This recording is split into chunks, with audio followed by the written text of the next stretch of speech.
সংস্কার ও নির্বাচনের মধ্যে কোনো বিরোধ নেই, দুটো একসঙ্গেই চলতে পারে বলে মন্তব্য করেছেন বিএনপির মহাসচিব মির্জা ফখরুল ইসলাম আলমগীর।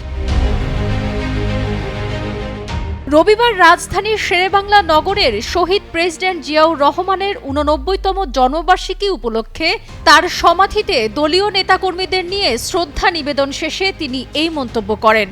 বিএনপি মহাসচিব মির্জা ফখরুল ইসলাম আলমগীর বলেন, অন্তর্বর্তীকালীন সরকার প্রধান উপদেষ্টার কাছে সংস্কার কমিশনগুলো যে রিপোর্ট দিয়েছে তা দ্রুত রাজনৈতিক দলগুলোর সঙ্গে আলোচনা করে চূড়ান্ত সিদ্ধান্ত নিতে হবে, কারণ ঐকমত্য ছাড়া কোনো কিছু সম্ভব না। অনেকে বলছেন জুলাই আগস্টের নির্বাচন অসম্ভব, এমন প্রশ্নে তিনি বলেন, সংস্কার চলবে নির্বাচনের পর যে সরকারই আসবে তিনি এই সংস্কারগুলো এগিয়ে নিয়ে যাবেন। আমরা আমাদের দলের পক্ষ থেকে পরিষ্কার করে বলতে পারি, প্রতিটি সংস্কার আমরা এগিয়ে নিয়ে যাব। তাছাড়া সংস্কার ও নির্বাচন একসাথে চলতে কোনো বাধা নেই। শহীদ রাষ্ট্রপতি জিয়াউর রহমানের স্মৃতিচারণ করে মির্জা ফখরুল জানান, সিপাহী জনতার বিপ্লবের মাধ্যমে শহীদ প্রেসিডেন্ট জিয়াউর রহমান দায়িত্বে এসেছিলেন।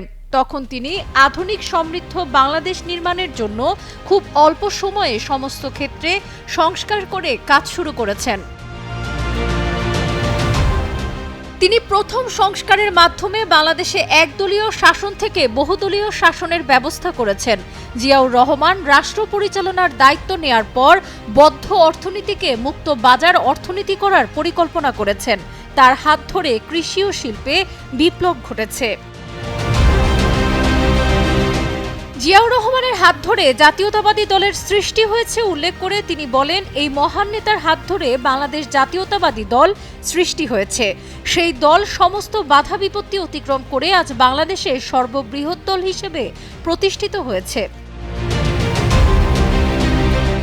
মির্জা ফখরুল ইসলাম আলমগীর আরও বলেন, জিয়াউর রহমানের পরে তার উত্তরসূরি বেগম খালেদা জিয়া এই দলের দায়িত্ব নিয়েছেন। তিনি দায়িত্ব নিয়ে দলকে আরও বেশি শক্তিশালী ও সাংগঠনিক করেছেন। আজকে তিনি অসুস্থ হয়ে লন্ডনে চিকিৎসাধীন রয়েছেন। আমরা তার জন্য সবাই দোয়া করি।